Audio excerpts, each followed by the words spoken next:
So we can get started. My name is Jane Hauser, and I'm the Director of Marketing and Outreach here at NESCA. And thank you so much for joining today for our webinar, Transition Assessment, What, When, and How. The webinar today will be presented by Kelley Challen, who is NESCA's Director of Transition Services and the Assistant Director at NESCA. Just to let you know that there will be a Q&A at the end of the webinar. So if you have questions, please feel free to put them into the Q&A feature down at the bottom of your screen. And I will be back to help monitor that. And with that, I will turn it over to Kelley Challen. Thank you so much, Jane. Good morning, everybody here on Zoom and on Facebook. I'm delighted to be able to speak with you today about transition assessment. It always takes me a minute to get the keys to start toggling where I want them to, but we're ready here. So before I begin, I just wanted to tell you a little bit about my background. As Jane mentioned, I'm the Director of Transition Services here at NESCA and the Assistant Director of the practice. NESCA stands for Neuropsychology and Education Services for Children and Adolescents. And we're a group practice with offices in Newton and Plainville, Massachusetts, as well as Londonderry, New Hampshire. We specialize in assessment, treatment, and consultation services for children, adolescents, and young adults with special needs, whether mild or complex. And our clinical staff is comprised of expert neuropsychologists, transition specialists, therapists, and psychoeducational counselors, treatment providers, including occupational therapists and speech language pathologists, and consultants. NESCA was founded in 2007 as a neuropsychology practice, but we have had transition specialists on staff and offered transition assessment and services since 2009, essentially since the beginning of the practice. This means that thinking about transition planning is ingrained into everything we do at NESCA. Our clinicians aim to provide thorough and accurate diagnostic testing that can support a family and team in creating a roadmap for helping a child, not just a one-time event or activity. And just to give you a little bit greater sense of my background, I started my career working with students with disabilities in 2004. I worked at some of the most well-known summer camp programs in Massachusetts at that time and spent my early career at MGH Aspire, developing their first teen programs and the framework for some of their young adult programs. From MGH, I moved to a Spotlight program at the Northeast Arc, and that was an improv-based social skills program for students with a range of social cognitive differences. And then I joined NESCA in 2013 and just celebrated my 8th anniversary here last month. And so in this role as Director of Transition Services, I perform transition assessments, I consult to families, offer college planning support, and work directly with teens on their own career and transition planning process. I also oversee our team of transition experts, and sometimes I support families or school districts with legal processes. So that's a lot of information about me. If you could take just a second and maybe type into the chat, let me know a little bit about you, like where you're from, whether you're a parent or an educator or professional, and how old your child is or how old the students you like to support are. So just give a minute to see if we get any chat in here.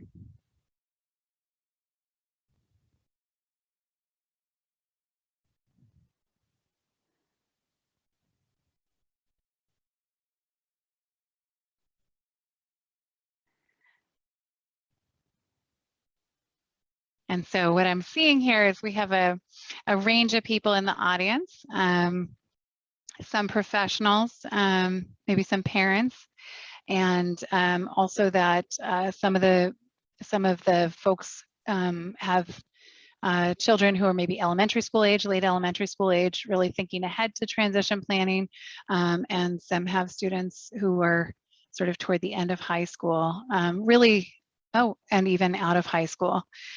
So we have a really wide range here. I will do my best in the short time that we have to try to make the content relevant for everybody on the call.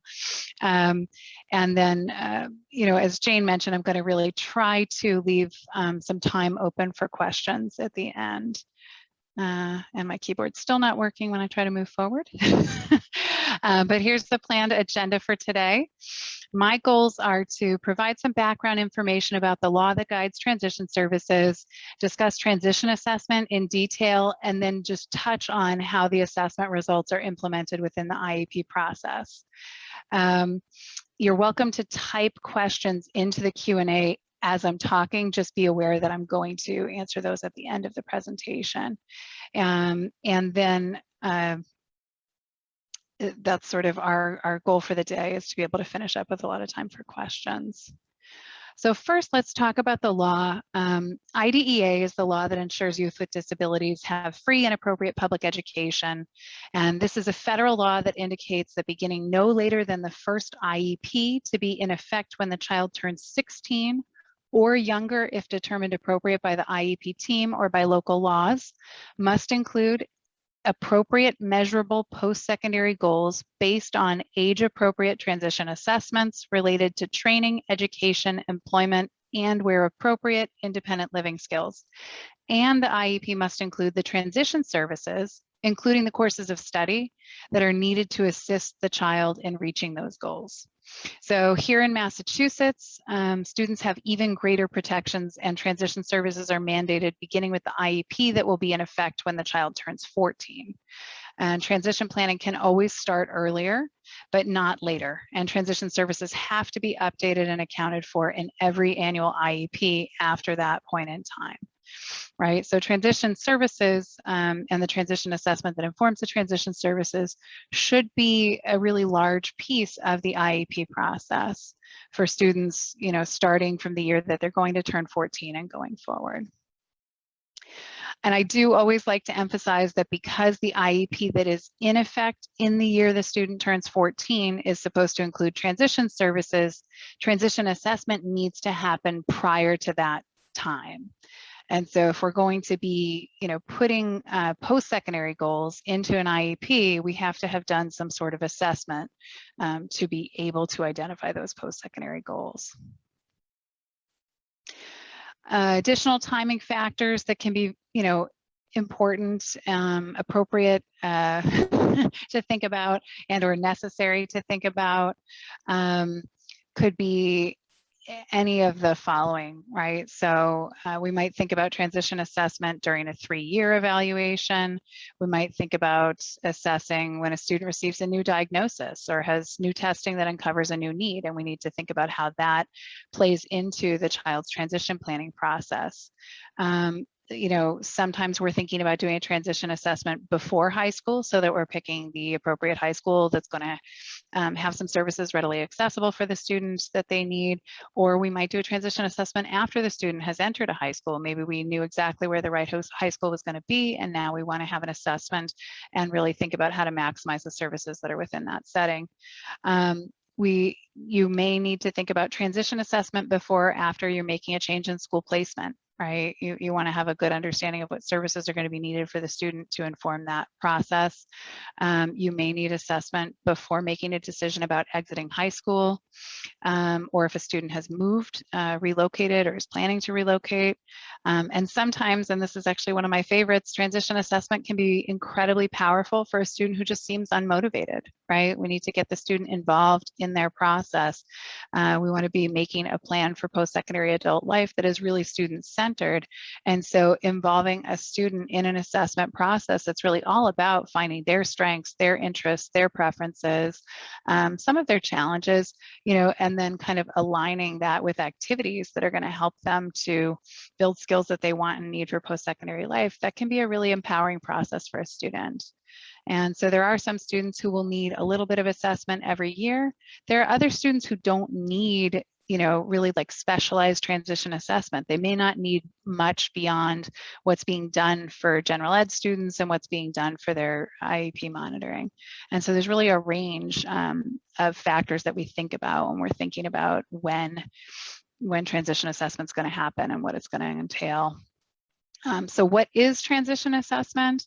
It's not defined in the federal law, but the most common definition comes from DCDT, the Division on Career Development and Transition, which is part of Council for Exceptional Children. And that defines transition assessment as an ongoing process of collecting data on the individual's needs, preferences, and interests as they relate to the demands of current and future working, educational, living, and personal and social environments. So transition assessment, planning, and services are processes that involve constantly looking ahead. What are the goals that we're trying to get to? And reflecting, back, okay, where are we at now? What are some small steps that we can take now? And it's just, transition assessment and services are just like everything else in the IEP process. We should be frequently measuring. We should be setting goals, making our progress, right? And then we may need to adjust our goals based on that progress.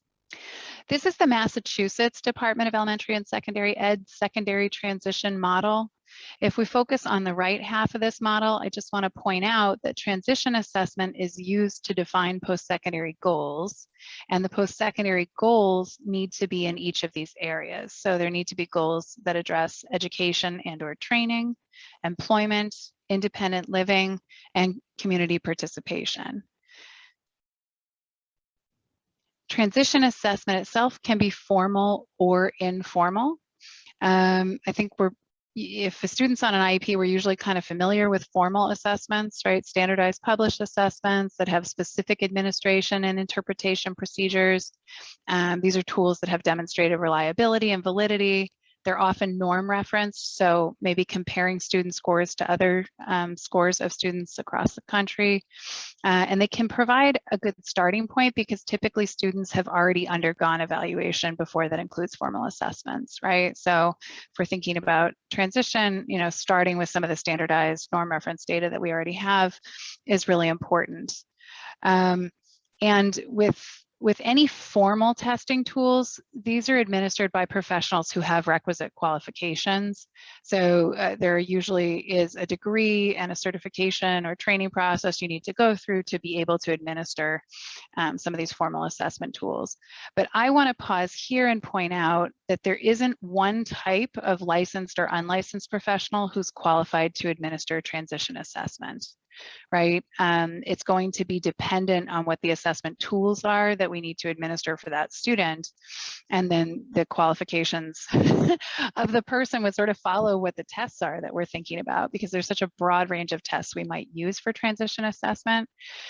So who a school might use as an evaluator depends on who's been trained to administer the type of testing required and who has experience administering the test. For instance, a school psychologist might have the most experience with formal adaptive functioning measures like the ABAS or the Vineland. But most of them can actually be administered by anyone with a master's degree that relates to assessment and who's been trained to use those tools, right? So it will depend on who within the district has had that experience and training to be able to administer those tools. Informal assessment is such an important part of transition assessment and is really everything else that we might do. So observing the student systematically, in a particular environment, talking with the student and their family, interview data, to me is just such a powerful piece of this process, questionnaire data. It can include curriculum-based assessments and following process in specific academic areas. There can be teacher-made tools. Some of my favorite transition assessment tools were simply things that were made by high school teachers who were trying to find a subset of information out. We certainly have some informal assessment tools that we've made up ourselves at NESCA when we can't find a tool that's measuring what we want to know more about for a student. And it can include, measures that are quite inexpensive or even free. So it's not like somebody has to spend a lot of money to be able to put together a set of tools that might get some really important data. It is also then more subjective or intuitive. And so, interpreting transition assessment data requires clinical judgment, right? And a lot of insight into the student. Sometimes I think the person who does the best job with transition assessment in a school environment is simply the person who knows the student best, as long as that's, they're trained to do some evaluation, because knowing the student well, understanding the student's profile allows you to pick out tools that are going to be really relevant. A few things that I like to highlight from this slide include person-centered planning frameworks. So there are these more visually based transition planning frameworks like PATH, MAPS, personal futures planning, charting the life course. which help us to get data from a variety of people who know the individual well, as opposed to only getting data from the student. And then to me, functional assessments and functional community-based assessments can be a really critical part of transition assessment. So if a student thinks they're going to a college campus, well, has the student ever been on a college campus? You know, sometimes a nice situational assessment in an environment where the student's hoping to be post-high school can give us so much important information. There used to be a transition specialist in Massachusetts, Terry McLaughlin, who used to say, you can't take a swim test without a pool. And I think that's so important. There are just some skills for post-secondary adult life that you can't test with pen and paper. And you can't just extrapolate from what you know about the student, because really how they might function in a totally different environment can be quite hard to predict, depending on students' diagnosis. As far as the balance between formal and informal testing, transition assessment simply must have both formal and informal measurements to meet the guidelines set forth in the law. So technically, one tool from one of these columns, one tool from the other columns, you know, would meet the criteria if we're just talking about whether we used enough assessment tools, right? There are other ways to think about what's needed. So how do we start? If there's so many different tools we can use and so many different people who can evaluate, how do we start to figure out what's needed for transition assessment? A needs assessment is a really important place to start. So what do we already know about the student's strengths, interests, preferences, needs, and vision? We used to do kind of a consultation service at NESCA, and I still do this, but it's not as formal, where we would create a transition assessment blueprint, right? So literally mapping out what are all the assessment tools that we've already used, what are the data points that we already have, what are the students' goals, and so then what are the other areas that we need information about, and what's the best way to get that information. Often I'm in the position of trying to get a good deal of functional data about a student, as I mentioned, so I like to get a good sense of the student's travel skills. If a student's had no experience traveling on their own, it may or may not be useful to actually do an observation of the student crossing the road, right? If we, sometimes the best way to get data is just asking the student and their parent, have you ever done X? If it's never been done before, it might be something that needs to be evaluated. At the same time, if a student has done a little bit of traveling with their school program and everybody has seen really that they aren't able to cross a parking lot safely, that they don't look left and right at any sort of intersection, well, then we might not even need further assessment, right? We might be able to jump right to knowing that we need some particular instruction as long as we document these interview conversations. If there's varied reports of how a student is functioning in a certain area, that's often something that needs more direct functional observation or assessment. Many parents learn about transition services and then come to NESCA and say their child's never had a transition assessment. And one of the things that I can assure you is that if a student's on an IEP, they have had transition assessment, because everything that's on this slide could be part of a transition assessment. So 3 years evaluation, the triennial evaluations are transition assessment data. Students' cognitive and academic skills are incredibly relevant for thinking about their ability to learn, work, function independently post-high school, right? Speech, language, and OT can be really important. Private evaluation data. State standardized testing, such as the MCAS, in my opinion, is a very important tool. Because it gives us information about whether a student's going to be able to graduate high school. And I know with COVID recently that has changed some of the ways that we're thinking about competency determination for students. But I really think, if there's parents of younger students on this call and somebody's thinking about, should we sit for on-demand testing or should we not? I think it's really important to go ahead and sit for the test and, get a sense of how the student is able to perform on a test that other students in the state are required to pass. I also think, scores on MCAS often correlate with scores on other college placement kinds of exams, like the AccuPlacer, which is often a requirement for community college coursework. And so it just gives you a sense of, how the student is going to be ready in math and English, English language arts. And I think academics is such an important part of the skills that a student will need to build, for work, for living on their own, for participation in further learning. And so these standardized test results are actually really important.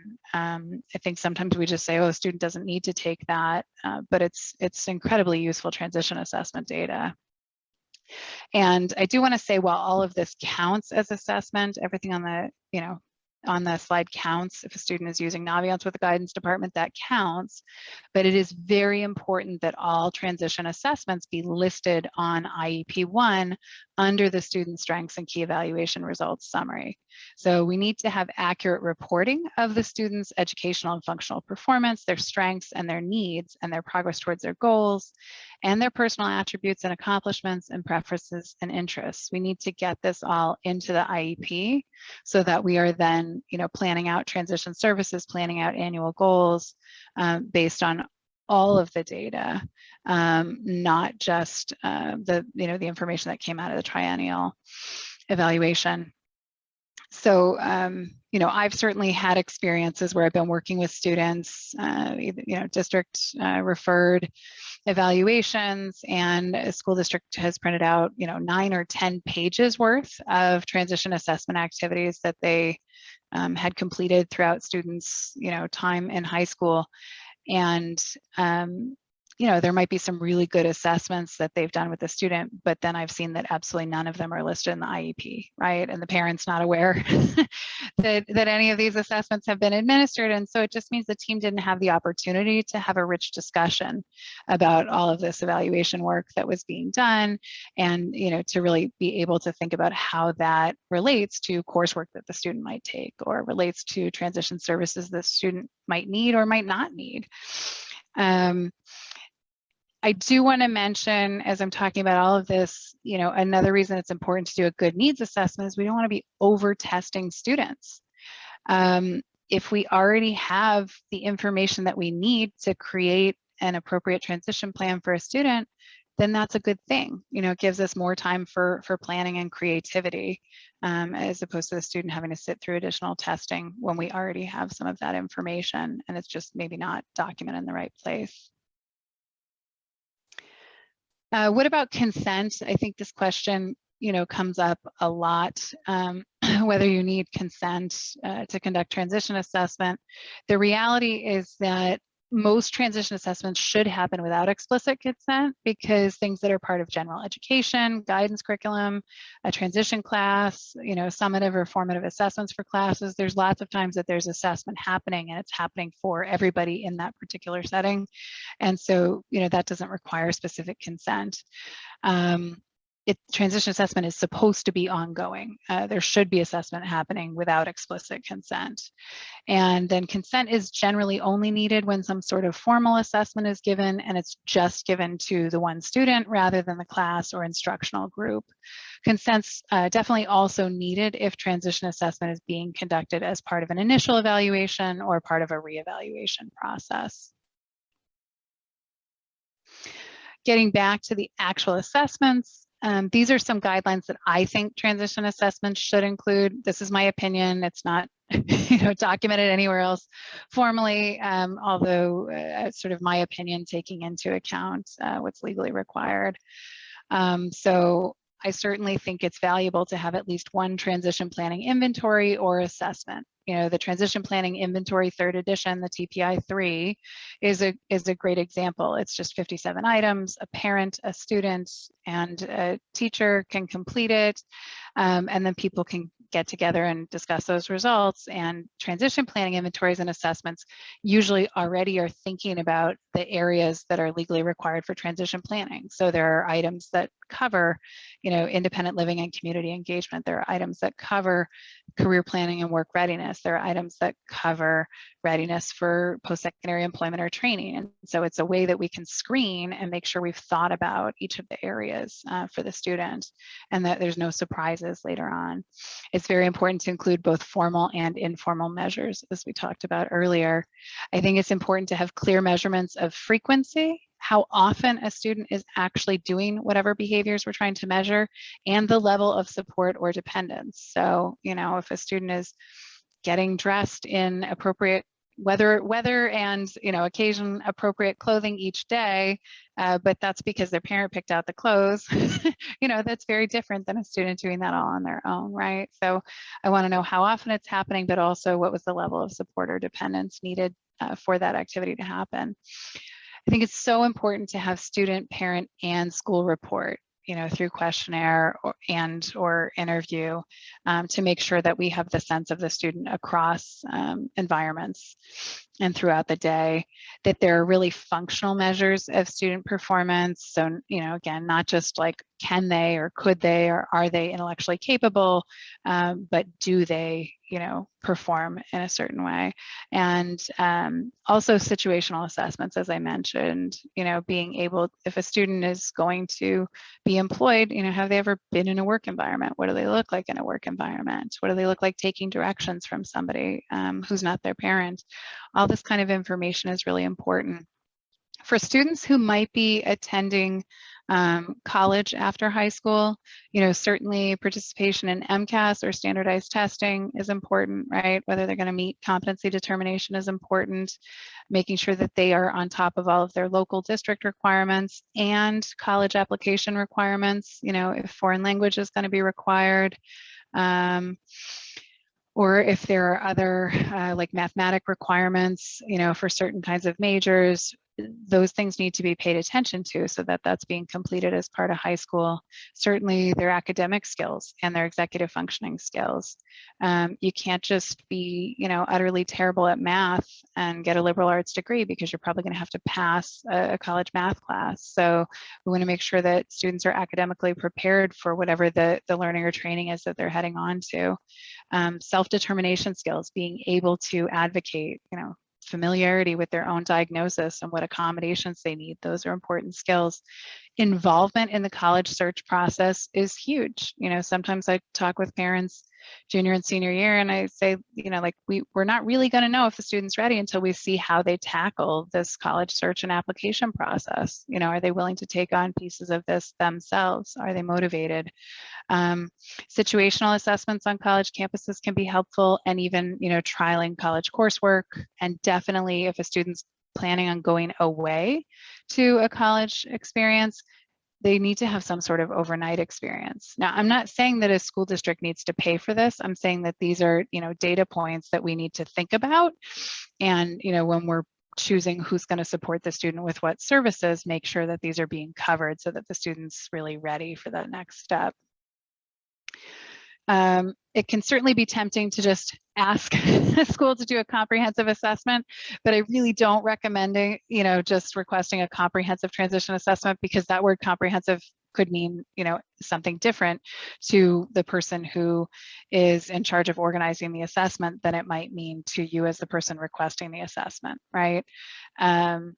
And I think it's rare for everybody to have the exact same perspective on the student's vision and their needs before the assessment process. And so being specific about what you're requesting is so important. As I said before, student might be getting a lot of help with self-care activities at home. School might not be aware of that. And so self-care might not be something we think about as part of transition assessment or transition services, when it might be the most important piece for that particular student. So if you're going to request a transition assessment, it's helpful to be specific. And here are some of the areas that you might think about. Self-determination skills, adaptive behavior, so their communication, their daily living skills, their socialization skills. Related to adaptive behavior, you might think about, for communication, does a student need augmentative and alternative communication assessment, or, assessment around their ability to use technology or assistive technology? Are there other physical mobility or motor and sensory needs that need to be assessed? Health and medical skills. There's a lot that falls under this category that can be so important related to transition. Students' personality and preferences, vocational interests, aptitudes and performance, college or career planning skills, things like executive function we talked about. There might even need to be updates to cognitive testing or academic and learning skill testing, for the student. But I usually say don't request, don't just leave this webinar today and request everything on this slide. Really be thoughtful. Again, we don't want to be over testing students. So here are some other guiding questions that could be used in terms of thinking about, transition assessment. Who is the student and what are the student's needs and strengths? Who does the student want to be, or what does the student want to do? And what's the fit between the student and the requirements of the educational, employment, and living environments into which the student plans to move when he or she or they exit high school? If we have all these answers, great. If we don't have all these answers, that gives us some information about what we want to test. And I also think, this could be an additional guiding question, and it could be the most important question to ask the student, to ask the parent, and to ask, different teachers and educators who are familiar with the student, which is, what is the biggest worry about the transition to adult life? What's your biggest fear? If you're going to put in a request for transition assessment, be specific. I'm worried because my son has no idea what type of work he can do after high school, and I want his career interests and aptitudes evaluated. Or I'm concerned that my daughter will be socially isolated, and I want her social and community and leisure skills evaluated, right? Really making a connection between what do we think is most likely to go wrong for the student, and how can we evaluate and plan to prevent that. Once the student has had transition assessment, there can be confusion about what the next steps are in the IEP process. It's not as simple as having a reading evaluation and determining, accommodations and services that are needed to meet a reading goal, right? So it's a cycle. There's transition assessment, and then the assessments need to be reviewed at a team meeting. In Massachusetts, we use the transition planning form to guide a discussion about the student's transition service needs based on those assessments. So we should be discussing the transition assessment and then looking at the areas on the transition planning form. We create measurable post-secondary goals for the student. We identify the disability-related needs that impact the student's ability to achieve those goals, and we create an action plan that includes activities and services the student needs, including the course of study that will support the student's progress toward their post-secondary goals, taking into account their disability-related needs. Then we have an idea of the transition services the student needs. We also align the annual IEP goals with the measurable post-secondary goals, right? So we make sure that what we're working on this year in terms of helping a student to make progress over the next year is aligned with the measurable post-secondary goals that we're working toward in the future. And as we progress with the action plan, we continue to assess and move through this process. So measurable post-secondary goals are very near and dear to my heart. I find it incredibly frustrating if I see an IEP that doesn't have really clearly written measurable post-secondary goals for a student, because that is what the IEP is supposed to be based on. And so the most important thing we do after we've had a transition assessment is revise the vision statement in the IEP and make sure that it includes most measurable post-secondary goals in these areas. And that we had age appropriate transition assessment in each of these areas to inform those goals. This may be a little bit small, it depends on what kind of screen you're on, but this is the vision statement from the Mass IEP. And you'll notice, and I think this confuses people because it changes what we're supposed to do with this statement over time. So it says, what's the vision for the student? Consider the next 1 to 5 year period when developing this statement. But then all of a sudden, beginning no later than age 14, the statement should be based on the student's preferences and interests and should include desired outcomes in adult living, post-secondary, this should say learning or training, and working environments, right? So you absolutely still might have, parent vision for the next 1 to 5 years, hopefully student vision for the next 1 to 5 years, but you have to have, must have to have these statements about what the student is going to be doing after high school, after exiting public education in these transition domains. So, again, what are these post-secondary goals? They're goals that are measurable or countable outcomes that the student aspires to achieve upon exiting public education. There has to be one measurable goal in in each specified outcome area. So one specific education or training goal, one specific employment goal. It's not either or, it's not college or work. It's what are we doing for education and what are we thinking about for employment. One specified goal related to living situation, one specific goal related to student social and community engagement.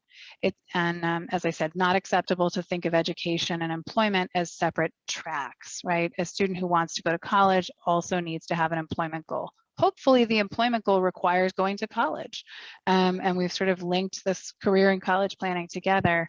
A student who wants to work needs to have a goal listed for how they're going to get the education or training needed to be able to, do whatever they're going to do for work. And this is just one more slide about post-secondary goals, and it's a formula, and I think it's really useful for writing each post-secondary goal. So starting with a sentence that clearly emphasizes that this is a post-high school goal, and then adding specifically how the student will behave or what activities the student will be engaged in, as well as where and how this will be happening, right? These are some example post-secondary goals. Joey is 16 right now, but when he's an adult, when he's out of education, he's going to still be working with Boston Center for Independent Living so he can develop his financial planning skills. That's the kind of training he's going to be getting. He's going to be able to independently navigate his local community and have an active leisure life, and these are some of the activities that will be part of his leisure life. He's going to have paid work in an area of interest. And right now he knows that those interests are art or helping others and or business. And he's going to live with roommates in an apartment, and he's going to have some paid support, right? So these are really clear goals that talk about, what Joey's going to be doing and who's going to, still be involved as a helper in his life. Maxine's thinking about attending college in New England, perhaps living on campus. She will secure paid work ultimately related to security or law enforcement. She's going to be a licensed driver.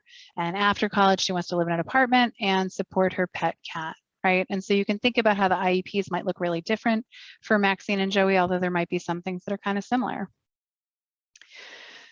For each post-secondary goal, for each of those goals that we just talked about, transition services can include instruction, related services, community experiences, employment, and if appropriate, daily living skills or functional evaluation.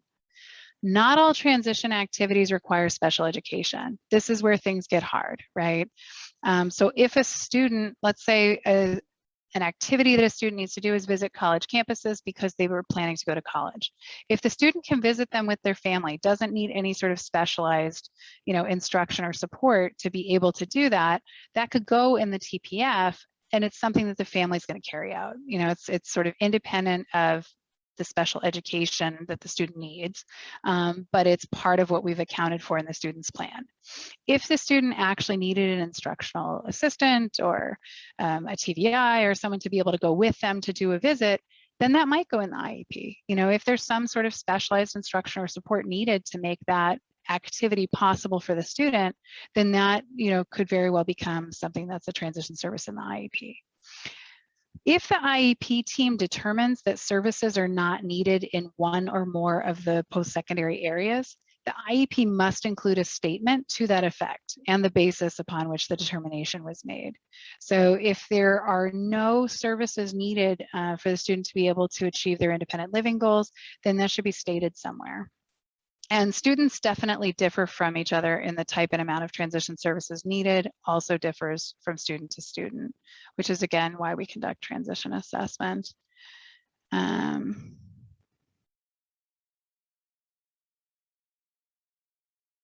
So when determining transition services, these are some guiding questions that you could ask yourself that the team can think about. We've done assessment, we know what the goals are, we're thinking about the services for this year. So what experiences must the student participate in this academic year that are necessary for achieving the identified post-secondary goals? What services and specific instruction are essential this year for the student to develop skills and knowledge that they need to attain their post-secondary goals?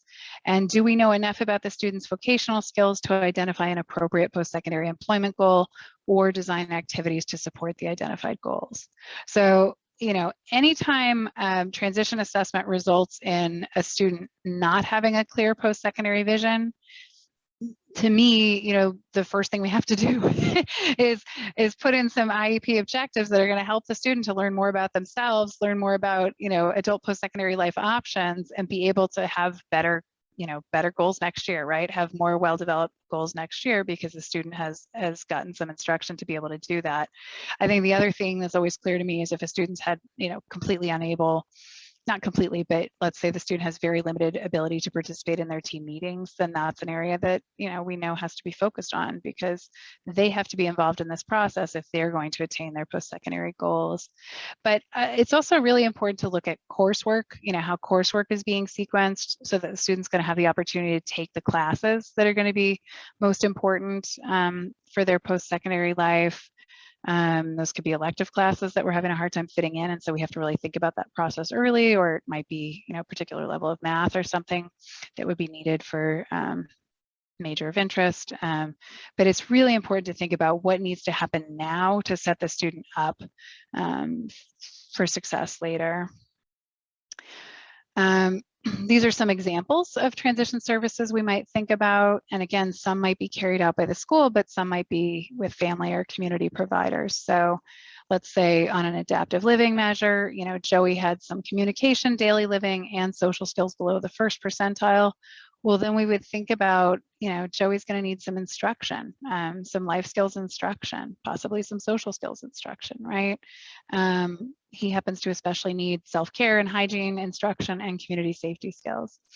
On the TPI2, Joey showed undeveloped skills for career planning knowledge and employment skills and knowledge. And so maybe he needs some pre-vocational instruction, or maybe he needs, maybe he just needs to be more actively involved in the guidance curriculum at school too, right? Using the Picture Interest Career Survey, Joey has strong interests related to artistic, social, and enterprising careers. And so again, Joey's going to be exploring some of that through his pre-vocational instruction, and he might do some job shadowing at a restaurant, a supermarket, and a co-op. And during video-based career testing, Joey showed a strong preference for stocking items, serving food, and farming. So again, that's related to the job shadowing at the restaurant, supermarket, and co-op. And then Joey, based on the Vineland results, definitely needed some travel instruction so that he can build up his safety and pedestrian skills. And I shouldn't have done those sort of one-to-one, because sometimes what happens is that the findings from multiple assessment tools, really lead you to one particular service, or findings from one tool might lead you to multiple services. But it just gives you a sense of how these transition assessment results can be linked to services, to activities, and possibly services that the student might need this year.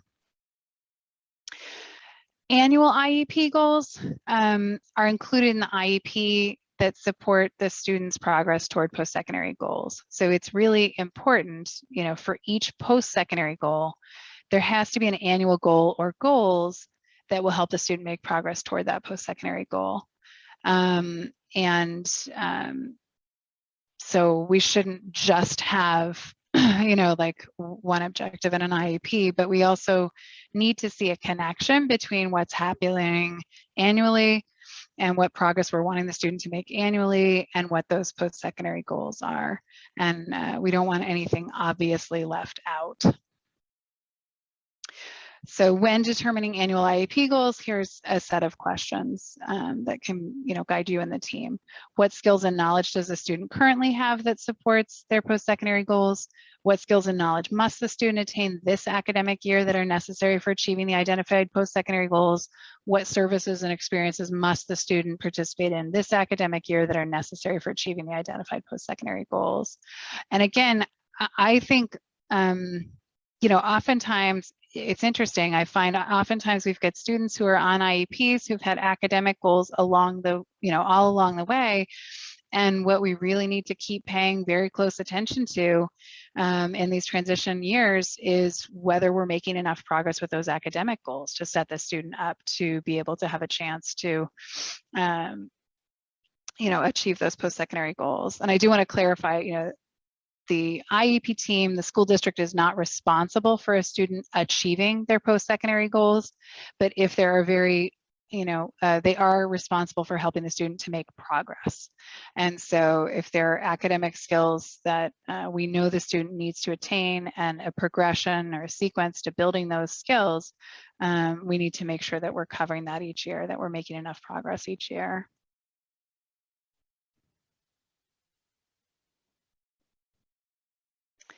And these are just, some examples of objectives that might be part of an annual IEP. So this is for Maxine. Maxine's going to identify and describe 3 support services she would need to access in a college learning and living situation and how to access them. Given a prescribed format, Maxine will identify a technical school, a community college, and a 4-year college within her local community and describe differences between the educational programs, including the available support services at each program. We could do something more time limited, like from September through November. Maxine's going to keep a log of where she independently records 6 aspects of her post-secondary options search, right? So Maxine is somebody, probably for executive functioning reasons, who needs a lot of help structuring her college search process. And so she has some objectives that are going to set her up to explore post-secondary options and resources, specifically, that will be supportive for her disabilities. What about the transition planning form? I think this is dealt with in a lot of different ways, but really it is supposed to be completed prior to or with the IEP, not after the IEP. If we're completing it after the IEP, we totally didn't do the transition planning and services appropriately. So a separate meeting is ideal. I know that can be unrealistic. I know that may be even more unrealistic now that we're in COVID times. But if you have one really good transition planning meeting where you develop a thorough TPF for a student, in 8th grade or 9th grade, which is a little late, but if you do that really well initially, then your discussions to update that year to year and discussions around what assessment is needed year to year can be, much shorter. If you don't put the time in initially, then it just becomes more complicated to try to do this later or doing it piecemeal, right? Drafting ahead could save time and add structure. If I'm talking with parents or professionals who are not working for school, I would never, print off the TPF and write in just what you want to write in on your own, but you could certainly keep a Word document or a Google Doc where you're making notes that would be relevant for the different sections of the, disability related needs and action planning items and who you think could help or, what you need the school to help with because you can't deal with it at home or you can't find a service provider to support. The form is mandated. It is mandatory that the TPF be completed and the content, but the activities described on the transition planning form are not mandated. It is a worksheet. So it's a mandatory worksheet. And then if you want a particular activity to be mandated, the school to be responsible for a particular activity, that content has to be transferred over to the IEP document. I actually like the fact that the transition planning form is not, everything listed there isn't mandatory because it makes it really useful for documenting planning items that are not supported through the annual IEP and goals and services. So you can leave information there that's going to be covered in a future year, or you can leave information there that's going to be covered by somebody who's not, within the school district.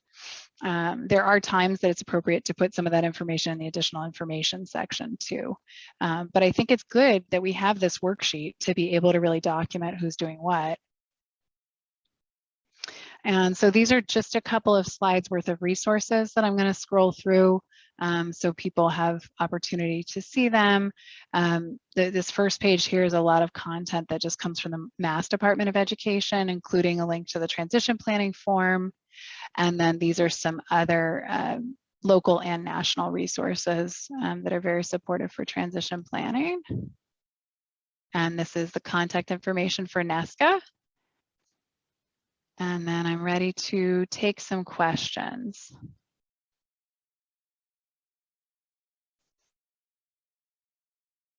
So Jane came back to join me. Yes. Thanks, Jane. You bet. So we have a few questions here, and you may have touched on a few of these a little bit.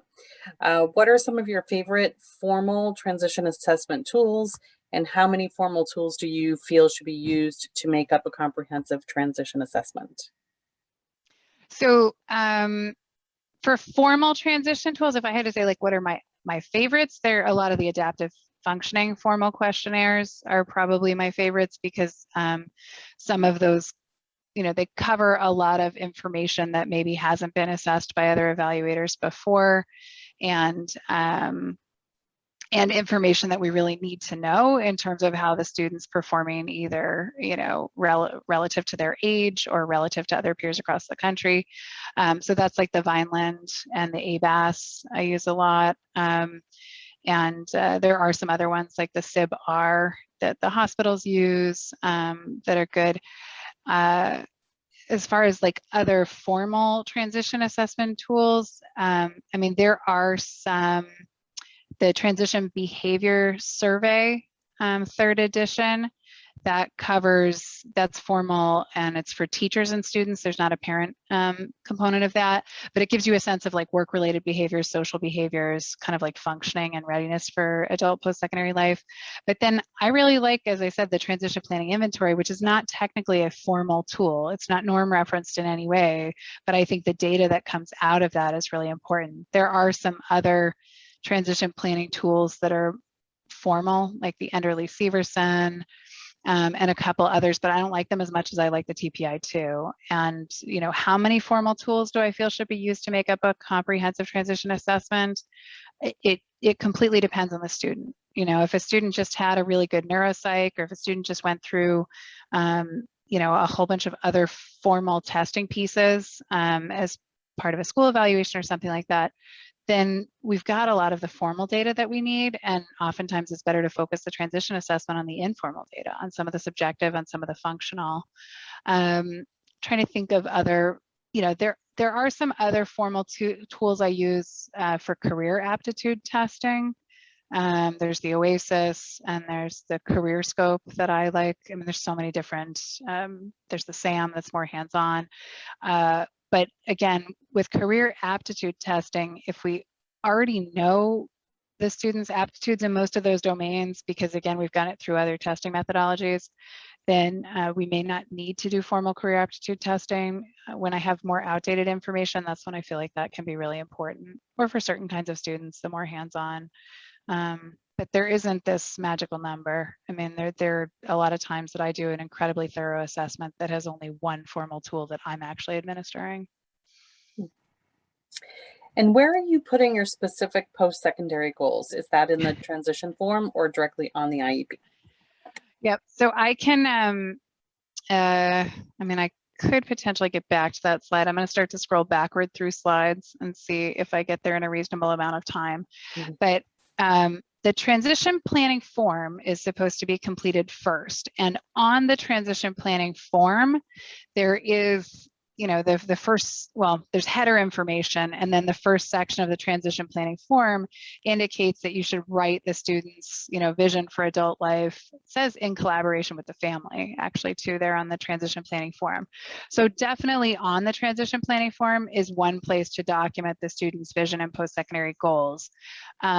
But I can tell you, I care very little if that is documented on the transition planning form, and I care a lot if it's documented in the IEP. And in the IEP, where it gets documented is the vision statement, right? And I think that again can be really confusing because,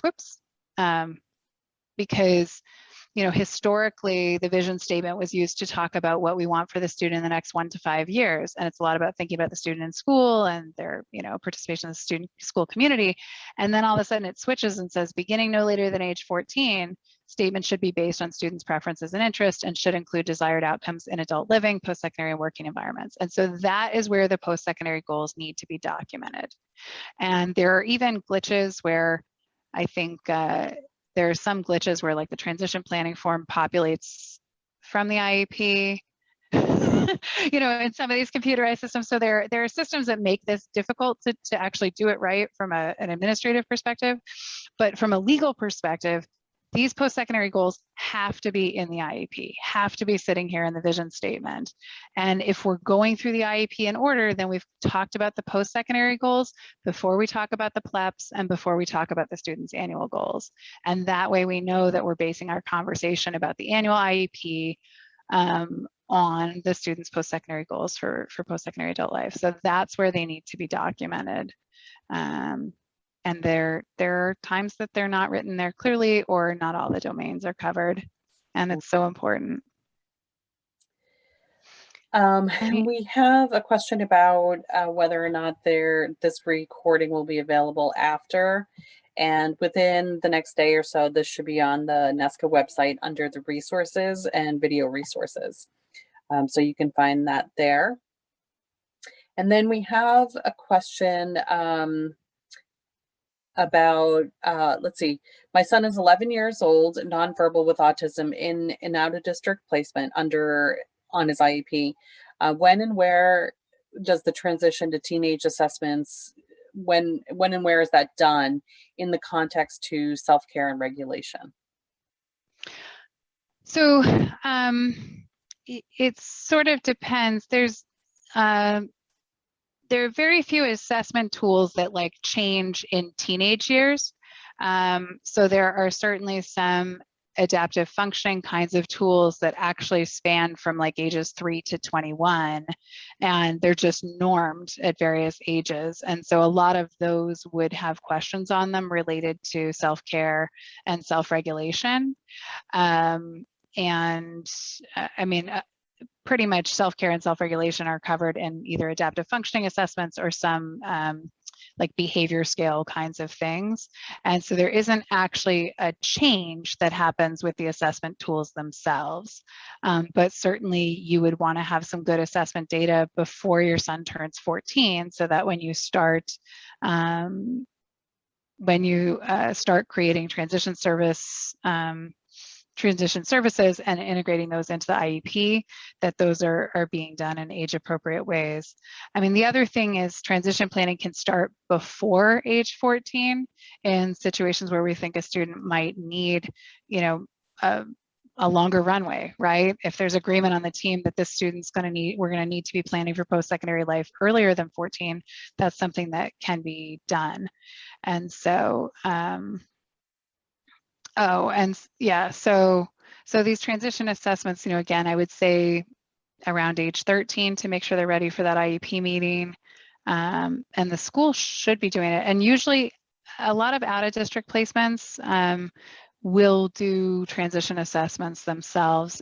I think you could certainly, if you have a child who's younger than 13 or 14, but you're thinking about transition planning, you can ask your out-of-district school and ask your local school district, when and where do they plan to do transition assessment. Sometimes also we do observations at home versus observations at school, or sometimes we get data from both settings. So hopefully I've answered that question completely. And is that the same for social isolation, safety, self-determination, those various areas? Yeah. So if you're looking, the most important thing when you want assessment to be done is to be specific about the areas that you want evaluated. And so if a parent is concerned about self-care, self-regulation, social isolation, safety, and self-determination, then those would be things that you would write a request for assessment of. And again, I think it's always best to ask your private school and your local district team, like when and how do you plan to evaluate these skills? I think it's so important to just keep that conversation happening and not sit with the questions yourself. It's like just ask, and they'll give you the information, or maybe they don't have a plan for doing that, and then you could talk about how to create a plan and whether they need to bring in an independent evaluator if it's something that they're not prepared to evaluate themselves. Okay. And as you know, many community-based programs, training, and volunteering opportunities haven't been happening due to the pandemic for quite a long time. What kind of accommodations are there for these assessments, or what kind of accommodations do these assessments offer? And how do we draw objectives while there's no chance to really practice in the real world? So there are, I think, a couple of webinars on NESCA's website that I've recorded that have to do with how to carry out transition services in, remotely, essentially. So what are the kinds of things that we can do remotely for transition services? And so it may be helpful to watch one or two of those webinars to just get some other creative ideas. I think Mass Advocates for Children also has a webinar that I did with them that's recorded on their website. And there are, there are certain things that can absolutely be done. And I think, the bottom line for IEP development is we are supposed to be developing the IEP that the student needs. And then if we need to modify how we're delivering some of the instruction for that IEP this year, we do that.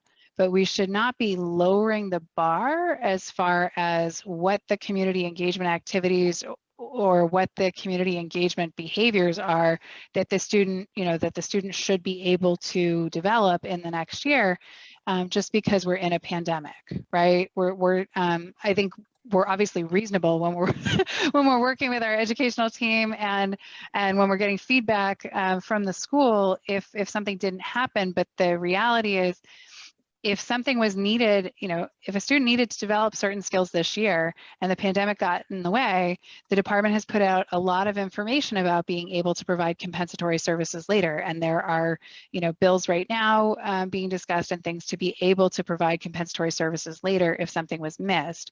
But we should still be writing the IEP for what the student needs right now. And then I've certainly seen lots of creative ways to deliver the transition services remotely, or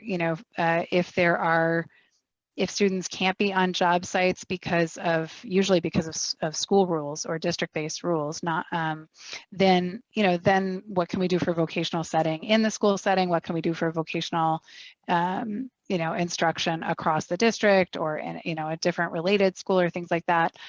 There are ways to still get some hands-on experiences. There's a lot of travel training that can be done short of actually getting on the bus or getting on the T, right? You can still practice walking to those stops. You can still practice learning to use the maps. So we shouldn't just be lowering the bar. We still set the same goals for the student. And then again, if we need to alter how the instruction is being delivered for a year or compensate for some of the instruction that was missed later, those are important discussions to have. And I've had a higher number of students actually get paid employment in the last year and a half if it was safe for them to be doing that, because there are actually a lot of paid jobs open in the community right now. And I know you have to do what's healthy and safe for your child and for your family, and there's a lot of variety, and so much of this depends on exactly where you live and what resources you can kind of get to in what way. But there are plenty of things that can be worked on. Again, even taking into account, safety precautions and other things. Great. So I think those are the questions, unless there are any last minute ones.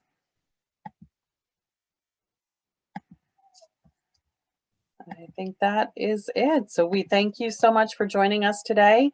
And again, this recording will be on the NESCA website under resources and video resources. So thank you, Kelley, and thank you everyone for joining us.